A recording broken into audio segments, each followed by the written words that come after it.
Came on Uber and he's late or what. But we have Roberto Blake. If you haven't known about Roberto or know about Roberto, really great, knowledgeable person that's passionate about helping you.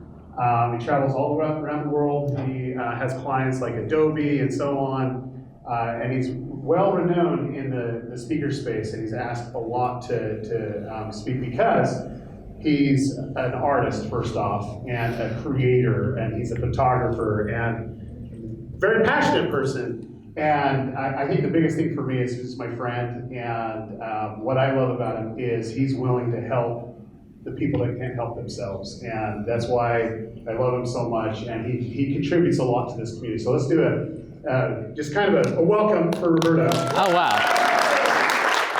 Thanks so much. Thanks so much, Daryl. You know, nobody can tell, but like, you got me blushing right now. You just, like, there's that. So, how's everybody doing tonight? Awesome. You know what? First of all, thank you so much for coming out. I know there's any number of things you guys could be doing. This is Las Vegas. So, first of all, give yourselves a round of applause for just showing up, because I think you're here because you guys want to do the hard thing. You want to learn stuff and you want to work hard. Who figured, right? And you're in the right place because that's what YouTube is, learning stuff and working hard, as Daryl and many of the other creators can attest. Is there anyone here actually who's been a YouTube creator for at least a year? Wow, the far majority of you. So it's always learning something new and working your tailing off and like hoping that it all pans out, right? Pretty much a common theme here. Who here is at 1,000 subscribers or less? Anybody? Oh, quite a few of you. Anybody here at 10,000 subscribers or less? Anyone here at 50,000 subscribers? All right, what I want to tell you is that no matter what that number becomes, it never gets any easier. So there's that part of that, but good news.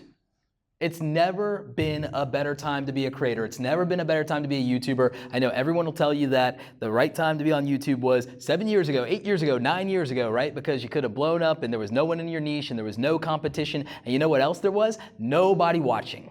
Nobody watching. There was no such thing as being a YouTuber 9 or 10 years ago. Nobody cared. It was a niche site for cat videos and for like weird stuff. And the biggest YouTuber, God rest his soul, was a guy who was a survivor, I believe, of either the Vietnam War or some other conflict. And he was about 85 years old when he started his YouTube channel, and he was literally telling old stories. And when he passed, it broke the heart of the entire internet.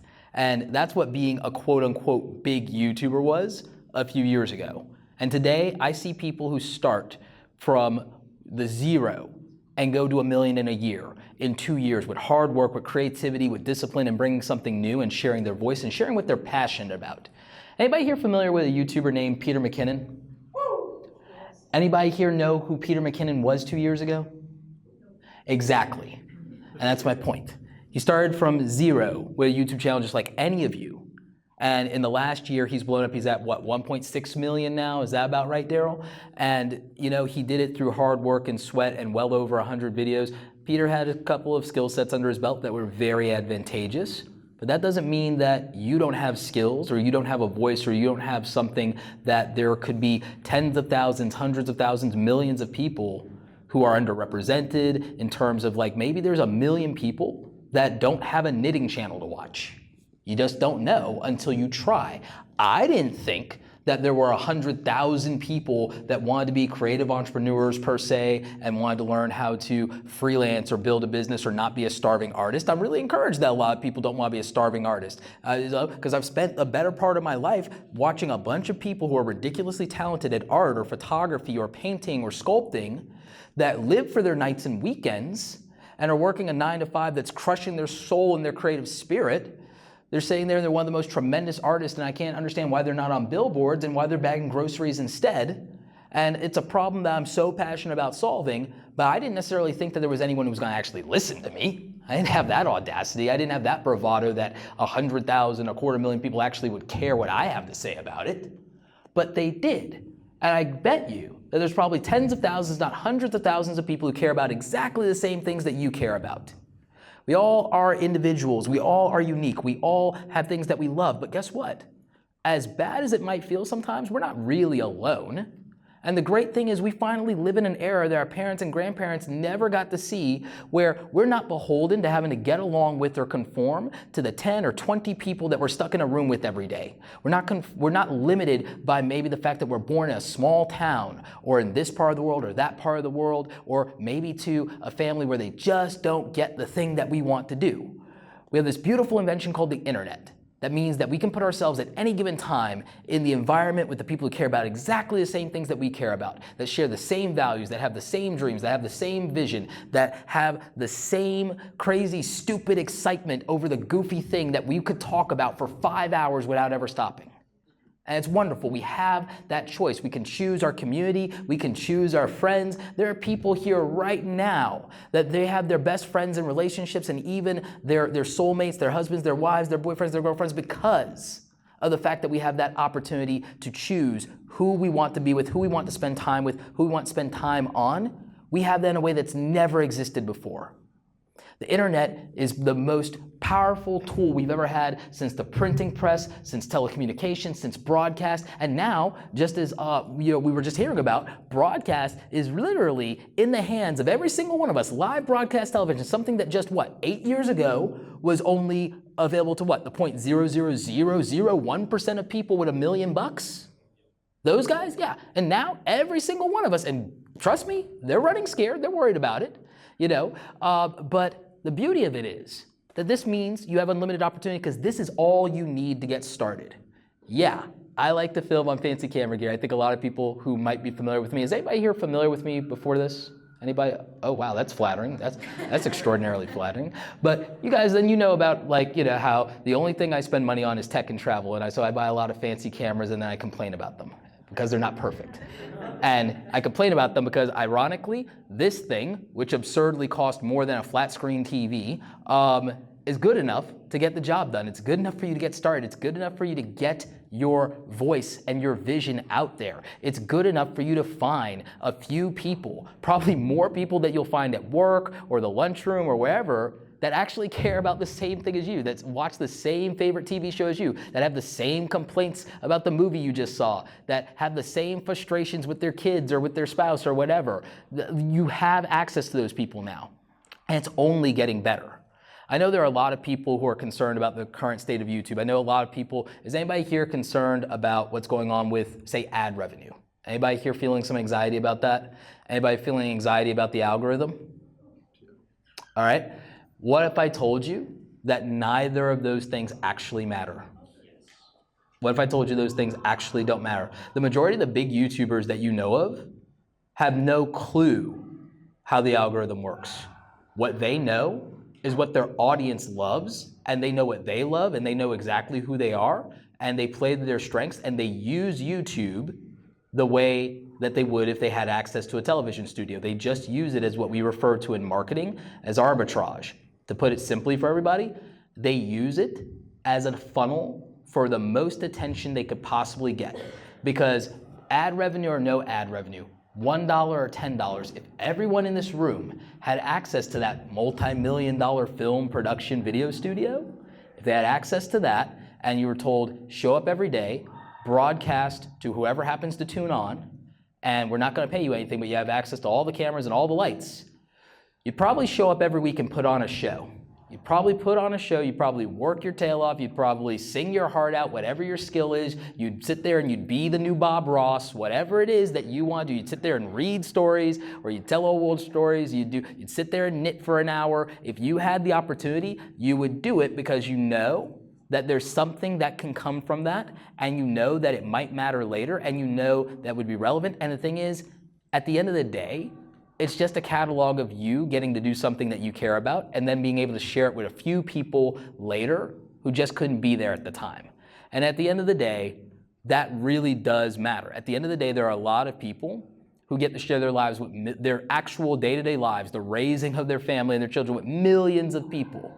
And go figure that actually works and everything like that. I would have never guessed that. Oh wait, I grew up watching The Wonder Years. Oh wait, I grew up watching Boys Meets World, crushing on Topanga Lawrence, pretty much probably like every other guy in here. So yeah, we care about the things that we care about. We care about other people's lives and other people's stories. We care about living vicariously through them and having an adventure, or we care about learning from people and learning about different experiences. I love watching travel vloggers because I want to see other parts of the world, because I want to go there and I want to meet people. I want to eat the food. I want to laugh. I want to cry. I want to complain about the lines at the airport. I want to complain about Uber being late every bloody time I need to do something important. So, it's that. It's like forgiving you. It's not your fault, unless it is. In which case, see me after. So it's that. We all know that if we have the attention of the right people, regardless of whether it's 1 million views, one view is you going on Conan or Ellen like Gary Vee did. One view is what gets me the marketing or event manager for a speaking engagement. One view is the sponsor that writes a $5,000 check. One view is the right view. Every single view counts. Every single view is a human being. There are a lot of people, maybe even some people in this room right now, that might cry themselves to sleep at night because they feel like, oh wow, I only got 50 views on a video after working for 4 hours. I'm here, and if I would be here, if like Daryl and if the library let me, I'd sit here for 3 hours to talk to less than 100 people. But people are going to sit there, literally, there are people who are going to watch the playback of this video when I upload it, and they're going to be sitting there crying about 300 views, 500 views. I worked so hard. I've been doing this for 6 months. Why am I not getting more views? Why am I not? Because it's not occurring to them that every single one of those views is someone who said yes to them, and every single one of those views is a human being that could be packing one of these chairs and gave them 5 minutes of their time that they could have put anywhere else, and it's not being respected. So whenever you're feeling bad about your views, I want you to take a look around. I want you to look at your neighbor and realize that that's one view. That's one person who said yes to you. That's one person who accepted you. That's one person that you have common ground with. That's one person that you might have changed or impacted. That's one person that if you reach out and reply to them in a comment might change you. So never take the views and the numbers at face value and for granted.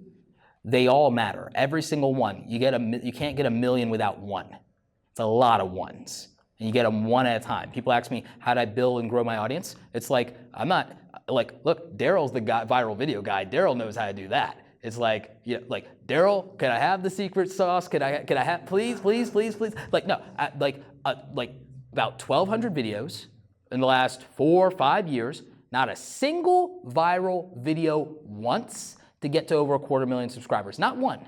I know that's the thing that everybody wants to do, and I know that's the thing that does it, but it's like, no, I did 1,200 videos in about 4 or 5 years. That was my version of it. I didn't expect anything to come of it in that way. What I expected was a different thing, which I'm going to pivot on for a couple of minutes here because I want to give you guys ridiculous value before I get into a little bit of Q&A. So I know that a lot of you want to do this full time because what you're doing might not be fulfilling. Is there anybody here who's still working a job or a 9 to 5 or something that's not really what they want to be doing, is not satisfying? Okay, a good deal of you. All right, so what if I told you that you could pretty much like forget about AdSense? Because I'll tell you a reality, I'll tell you a number that like almost no one wants to tell you because everyone wants to paint a very rosy picture of it, but I'm gonna inspire you in a different way. So I'm gonna first like crush the AdSense dream, and then I'm gonna replace it with something far better. Was it the guy said in the X-Men movie? It's like, oh, we'll tear down their world and we'll make a better one, something like that. So I'm gonna tear down the AdSense dream, but I'm gonna build up something even better as a hustle free that's infinitely more practical and more lucrative. AdSense, if you're not like one of the chosen few, the odds are you can be like a lot of my friends and get 100,000 views, and it's about $130. You work your tail off for 100,000 views, you get 250,000 views, and you still can't break $1,000. And that's what the AdSense reality is, because the AdSense reality is you're looking at, $0.25 to $1.50 per 1,000 views. That's it. And as someone who's actually bought advertising before, I can tell you why. It's because every view is usually priced at the average rate of trying to go for, if you're an advertiser, 1 penny to 5 cents per view, if you can get it. And then remember, that's the top line number, and you get a 55-45 split on the gross of that with Google and YouTube. And then if you're at a multi-channel network, if you went ahead and signed on for that Faustian bargain, then that's after whatever they, decide to negotiate with you. And if you had no leverage, it's probably going to be very ugly. So you're talking about fractions of pennies for every one of your hard-earned views. Here's a different idea. If you have any type of product, whether it's merchandise, whether it's an ebook like our good friend Tim Schmoyer, whether it's a digital product, a course, whether it's a book, if you're a traveler or you're a vlogger, you could write a travel vlog. If you are someone who's a creative, you could write a fantasy novel, put it out on Amazon, just like Andy Weir, who wrote The Martian, another great creator, not a YouTuber per se, but he wrote The Martian, and you know what? Every one of the major publishing companies rejected him. And he used this wonderful tool called the internet, published it on Amazon, was an overnight bestseller. I think he got 35,000 purchases on Amazon and iBooks within a 30-day period on a book that they told him he wasted 2 years of his life on and would never sold. A lot of you were probably told what you want to do is wildly impractical, and no one said, here's how you actually could probably make that practical and get something out of it. If you have something that you think is cool, and there's a way that you've ever consumed something on the internet, if you've ever done an online purchase, then all you have to do is realize that you could put something out there, and as long as there's a buy now button, as long as there's the option to buy, you don't necessarily have to earn the right to sell. You just have to make sure that whatever they buy was worth what they paid. And every single one of you wants to do that because every one of you wants to be worthwhile. Everyone wants to do something and live up to something. Okay? Nobody out here, I don't think, I'm looking at all of you, I don't think anyone here wants to scam anybody. I don't think anyone wants to really sit here and like desperately wants to just take $5 out of somebody's pocket and not give them anything for it. At least I would hope not. And so I believe that if you go to a product model, that even if you have a small audience, those 100 views, if 5 people buy something, whether it's a shirt and you get $5 or $7 out of a shirt, you'll get that $100 a lot faster than the $100 threshold before Google writes you your first check. Because every small YouTuber wants that first check from Google, that acceptance, that first step in the road, and then later maybe you get a silver play button, you get some kind of acknowledgement, and then maybe gold is down the road somewhere. But that first paycheck from Google is part of the YouTuber dream. But that first paycheck, practically speaking, isn't going to do that much for you to help you build your channel, to help you get that new camera gear, because you had to work and do so much just to get that first $100, because again, we're talking about getting 100,000 views and 10,000 before you can even have the option to monetize. And then that's if your videos are deemed advertiser friendly in the first place.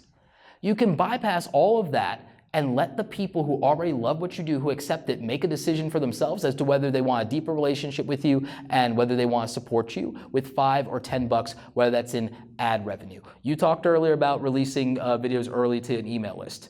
Wildly practical idea. Another one is there are a lot of YouTubers who do early release content or even exclusive content for their patrons. Me and Daryl have a lot of friends who do very well on Patreon, could probably pay their mortgage from Patreon because they have enough people. It's not the big top line number of whatever their subscriber count is. It's the few ride or die, loyal people who want them to stay around, who support them and will pony up cash that they would otherwise just throw at a vending machine. To go ahead and say, you know what, that's worth keeping my favorite creator independent. That's what's keeping my favorite creator in the game. And they're willing to do that. And so all you need is a few loyal people to have your back and to say yes and to say, you know what you're offering me, I would just support you, but I actually get something more from you out of that I wanted, that like maybe there was a demand from me for. You can do that. And so I would encourage you to diversify your revenue beyond AdSense. I would encourage you to look at AdSense as just a nice to have. Think of AdSense as Google, giving you a tip jar on their part for saying, hey, thanks for making content. Because you know what? If you want to be an Instagrammer, you don't get any ad revenue. You want to be, back in the day, a Viner, rest in peace, no ad revenue. Meerkat, rest in peace, no ad revenue. Periscope, oh, we finally got super hearts and when no one's on the platform anymore, so no ad revenue. Every single platform for the most part with very few exceptions, and nobody does it better than YouTube. For all their faults, for all of the things that I could go into a rant about for about an hour and 46 minutes exactly, that I could go into about, for all the wonderful ways that maybe I would do things differently. What I'll say is this: out of every platform that you can be a creator on, I would argue that YouTube might be the best platform because at least there's something for your effort, or at least there's the chance. And it is the second biggest search engine in the world, which means that it's the only platform that's really working to promote you. You might feel as a small creator that it's not, but you could go to any other platform and they're really not pushing you out. They're really not. Facebook is being pay to play, and I love Facebook on some other things, but they're pay to play. They're killing organic reach. And you know what though? It's probably the fault of marketers, so it's probably the fault of me and Daryl. It's probably our bad. but you know what? At the end of the day, they're limiting organic reach. YouTube's algorithm, for all its problems, is trying to figure out what user behavior wants and what certain types of users want. And so when you get your content refined and you know exactly who you want to build a community around, the algorithm becomes your friend when you get specific. When you're trying to please everybody, it has no idea what to do with you.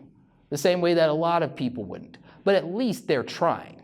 I can't think of a platform that works as hard for creators as YouTube because, again, on top of that, no other platform is willing to give you 55% of the hard-earned ad money that they built a system and built infrastructure around and hired so many people to do the sales team and blah, blah, blah, blah, blah, blah, blah, blah, blah. So in their defense, at least there's a shot. At least they're giving us something to hold us over or to build off of or to give us the access to begin to try. And it's also somewhat of an incentive. So I understand when it goes away, it's wildly discouraging. But again, if you start to think of it as a tip jar, if you start to think of it as gratuity, your perspective will change, your mindset will change. And then if you think about what can I build? If I had my own store, which you no longer, by the way, have to go out and take out a mortgage for in a brick and mortar. You no longer have to sit there and pay about $3,000 in rent for prime real estate and hope to God that there's foot traffic. No, you have a way to start driving your own traffic. You have a way to get people to buy and to say yes at an infinitely cheaper rate. So why don't you build the things and fill up your store, whether it's merch,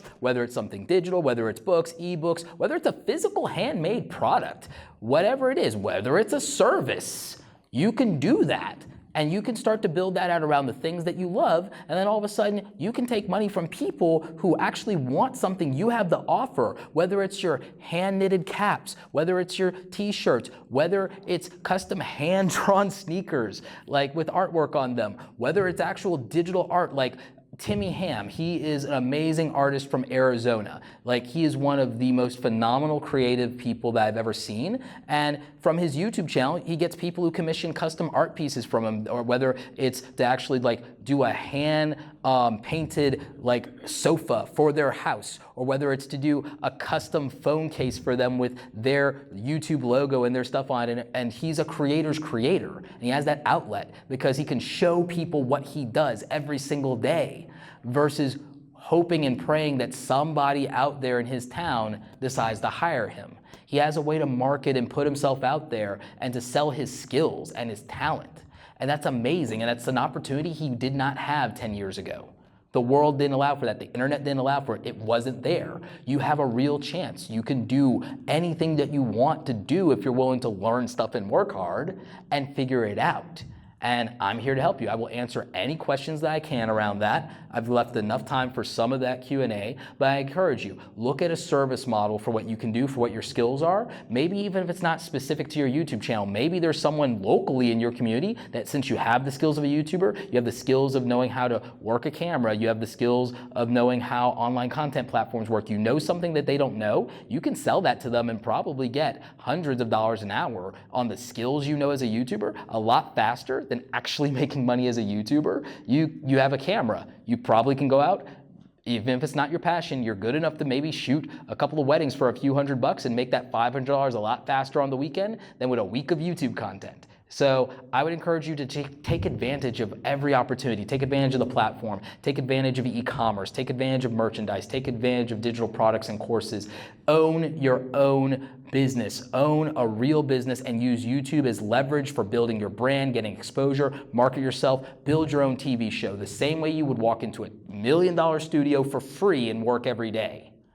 Because you know that the exposure, you know that the opportunity, you know that the awareness, you know that the attention is something that you can use for a bigger goal later.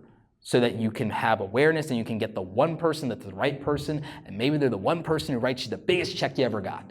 So again, I would just encourage you to look at YouTube differently. It's never been a better time to be a YouTube creator because people actually are here now. People actually care about this. People take it seriously enough to go ahead and to write hit pieces in the media every chance they get about YouTubers. People finally realize YouTubers can make money, so they go ahead and come up with frivolous lawsuits. It actually means that it's worth something now versus 10 years ago. What's that? So I would say that it's never been a better time.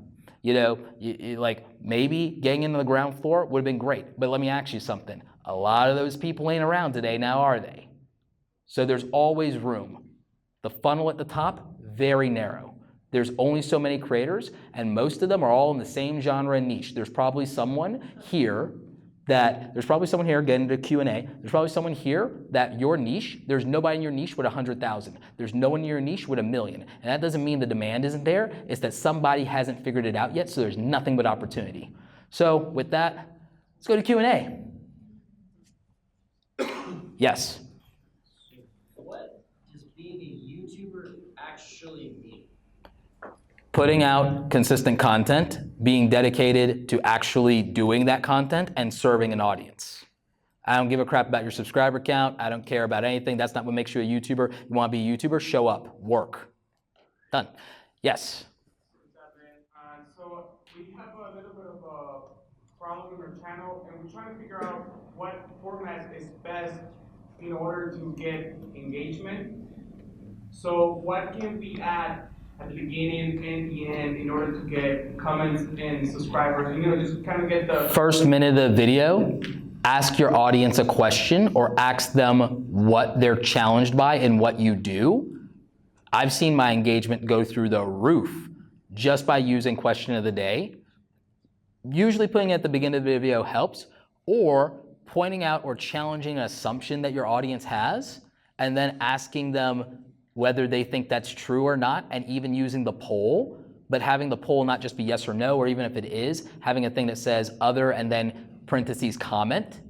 People will not hesitate if you give them the opportunity to say their piece, to give their 2 cents. You'll end up with a quarter instead, so I would do that. Anybody else? Yes? Are there any long-term, well, maybe that's not the right word, YouTube with all the competition, with everything that's going on with live streaming and Facebook and all this hoopla right now about, all the advertisers pulling out of YouTube, is there any new?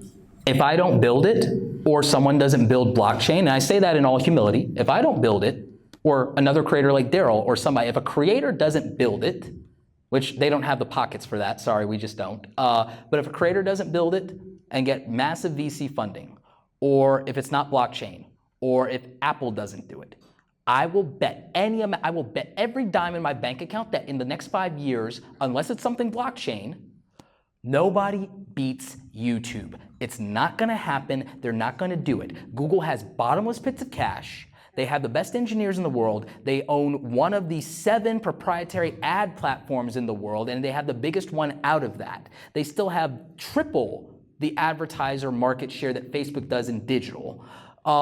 And so between that and leveraging the first and second largest search engine in the world, having the Android mobile appliance platform, not just for phones, but then also working that into more and more television sets versus the closed ecosystem of Apple, and so on and so forth. And then they're in Apple appliances on top of that. Their tentacles are pretty much in everything. Their plans for world domination are pretty much locked down. So I'm not gonna bet against them. I would only do one thing. I would just look out for Amazon.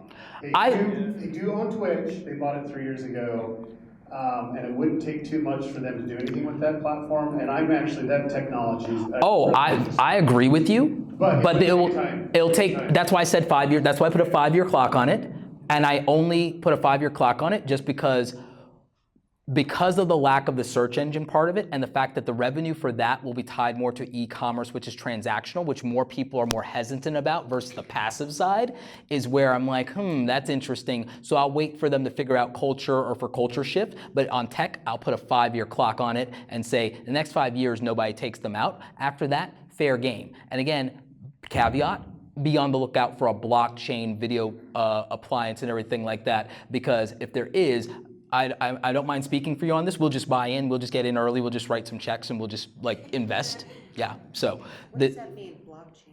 Oh, that's a longer conversation than we have. Go on YouTube, search it. For my audience, I always tell them that, hey, I put resources for you for things that I referenced or for you to like go to this other video or this playlist or this channel or this thing or this book that I recommended or this website where there's this free app or whatever it is, because my channel is more educational in nature. But even if it was entertainment, I would do the same thing. I would be like, and I would even, another hack for you for engagement is you could put stuff in your description that only your hardcore fans will bother with, that ends up being trivia that you can use in your videos. One of the smartest things creator Philip DeFranco did was his secret link of the day. Do you guys remember secret link of the day? It forces you to go down to the description, and then there's any number of goodies in the description, but it gets you to go do something. The downside of that is if it's something that takes you off YouTube, you end up killing sessions, which unless it's making you money, don't do that, because that hurts you in the algorithm. Daryl's done several videos that can explain that. More coming soon, I'm sure. And don't do that. But if it's going to make you money, one, the percentage of people, don't worry about putting links in your descriptions, put them in, because the number of people that are actually going to go down there and read, even if you tell them to, very minuscule compared to your overall viewers. So it's going to get a small percentage of those session ends. And then if you're tying it to a transaction that makes you $5, $10, $20, it's probably more than you're making on the views of the video, unless you're getting 250,000 views on that video.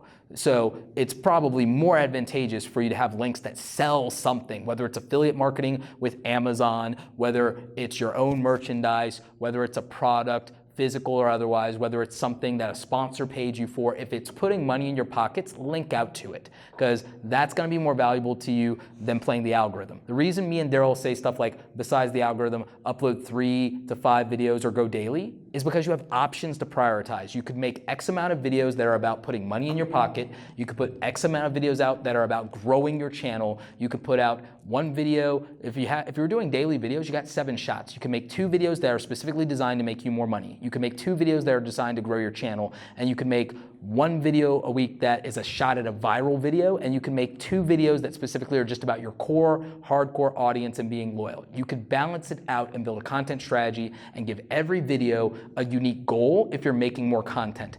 That's why it's good to have 3, 5, or 7 videos going out a week, is because you can prioritize your weekly objectives and you can balance out your channel. If you can't do that many in a week, then look at your inventory for the month and think about how many videos out of the X amount of videos that I'm gonna do in a month are gonna get this done for me, that done for me, that done for me. If you wanted to play the algorithm game hardcore, you could say, here's the video this week that's gonna get me massive watch time. Here's the video this week that, based on the analytics, does nothing but drive new subscribers. Here's the one that's for loyal people that will get them to binge watch more content. Here's the one. You could literally just put out 5 videos a week that each specifically target a vertical of the algorithm, and that would probably grow your channel. And it's not like I haven't done that before. So like you could do that.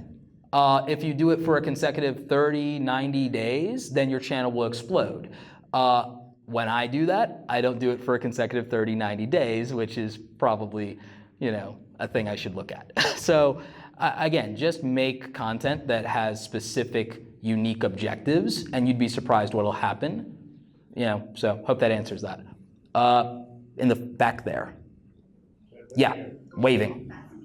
Okay, this is like a loaded question. So I have built out channels in the past that were specific to a certain niche, and it was, I'm not going to say it was easy, but easier knowing exactly what we're targeting, using keywords, yada yada. Yep, niching down, yep. My personal, and I built them to like 10,000, 15,000. Right on, 10,000, 15,000, that's a lot. My personal channel. It's more than that's in this room. Yeah, no, it's good. I'm not like scoffing at it. But my personal channel I've had since 2007. And I took my name as the domain and what I use across the board for social media for my business. Personal brand, yep.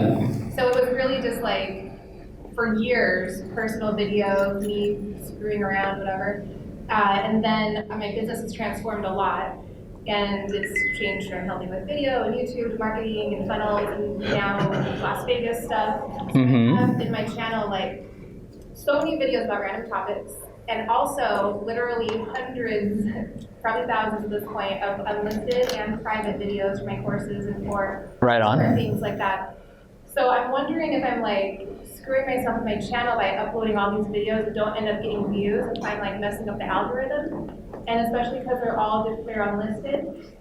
but they like won't have keywords in it, 'cause it's like day 2, video 3, you know? There's a way to make that work, but your question is doing a diverse amount of content that is in no way related over a long period of time hurting you in the algorithm? And there's some videos that completely tank because I don't know what to do with this, right? I wouldn't say like they tank, but I have so many videos that are not necessarily related to what I'm publishing now. Performance-wise, what does your view to subscriber ratio when you do that stuff, what does that look like? I mean, I might like, if I just like let it, whatever, don't promote it, I might get like 50 to 500 organic and 50 to 500 organic, and how many subscribers do you have? like maybe 2,500. And you have It's hard to, like, 2,500. So like, yeah, that ratio is like really, really low. And you know why? It's about relevancy.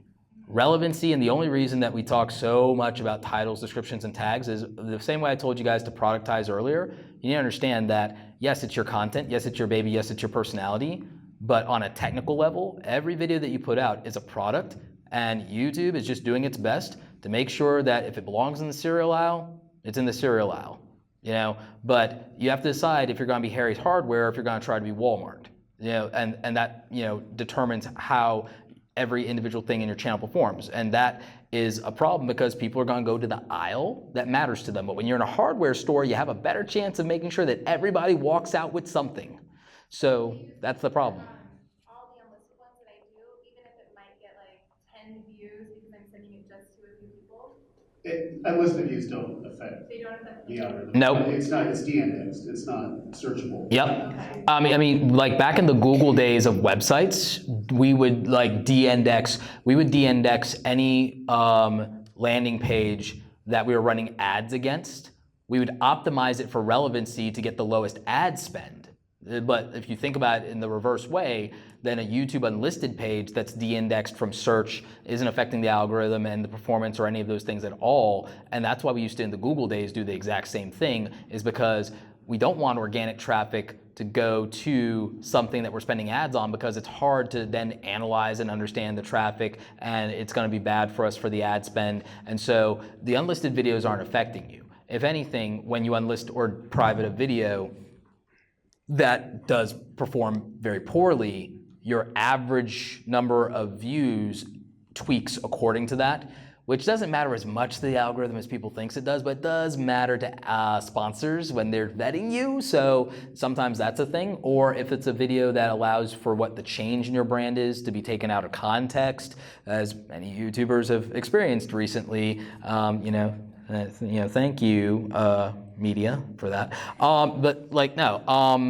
I would say that you have to decide what the goal of your channel is. If it's a channel that basically you want to use like video hosting, that's what you're using it as basically right now. You're using it basically as a storage place for videos that you can either point people to, or that maybe some people will come across it. You're using it like web hosting.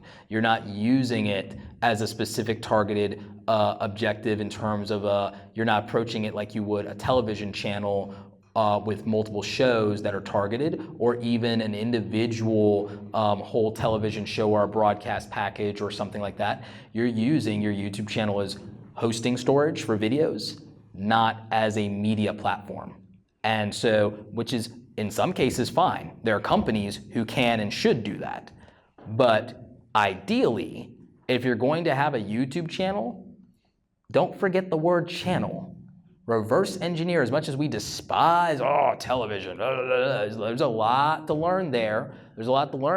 Casey Neistat does a 3-act thing, which is in every television show and sitcom and movie and film. Casey Neistat's entire channel and success in many ways because he wanted to be Scorsese, he wanted to be Spielberg, but he wanted to do it his way and with no gatekeepers, but he still used the same rules, and he knew which ones to bend and which ones to break. But he still at least analyzed the format, the nuance, what was good, what was bad, and he made it his own. A lot of you are posting content and you're not remembering what made you watch The Wonder Years, or what made you watch Nickelodeon, or Hey Arnold, or Power Rangers, or whatever it is. You're not remembering that that stuff worked and stuck with you for the last 10, 20, 30 years for a reason. We gotta close. Can we take the last one? Sure. Real quick. So I get a lot of my views through the groups on Facebook. but I go through, you know how Facebook, if you post Yep. your YouTube video on Facebook, it comes out really small. So I go through like a third party to make the thumbnail really big. But when you click on the video, it won't let you comment, it won't show the description box or anything. Is there like another website that you can make the thumbnail really big on Facebook that will actually show? I actually just post a photo as a photo, and then I write a description and a link. Yeah. If they watch that in Facebook in the embed, it doesn't count as a YouTube view. Yep, that's why, and you want traffic from Facebook, which used to be a really good thing back in like 2011, but less so now, but if you can get it, you can get it, which is why build your organic Facebook and then use YouTube out of 10 posts, maybe 2 to try to funnel, but build the organic Facebook, because I'll tell you why. If you do it my way where you use a photo and then you link out to YouTube, yeah, Facebook will try to suppress it a little bit, but if you're hitting enough non-stuff that's not that, then it tanks it a lot less. So you play the Facebook metagame, you siphon a little bit from YouTube, because I tell you what, YouTube, this is the retail game. You're in a store, selling to the people already in the store, that's worth, a little bit. Getting people to come from the competing store across the street into your store, you're district manager now. So with YouTube, take all of the traffic you can and siphon it from Twitter and Facebook and Instagram, and is Snapchat still alive? Do that. And actually, a good thing about Snapchat is, unlike Instagram, you don't need 10,000 followers to be able to have swipe up. So if you got traffic on Snapchat, use it if it's still alive. But just siphon as much of this traffic from the other platforms so you can do what Daryl talks about with starting these session times and these new session starts, because it's gonna really matter, and it's the leverage, you guys, it's not an accident that the biggest YouTubers, that they have huge followings in Twitter and Instagram. It's not an accident that in their Instagram stories every day that they have a bloody swipe up to whatever their new video is. It's not an accident. They may not even know they're doing it, but it's not an accident. Okay, well, thank you. Thank you guys so much. Just not to cut you off, we're still looking for a place that will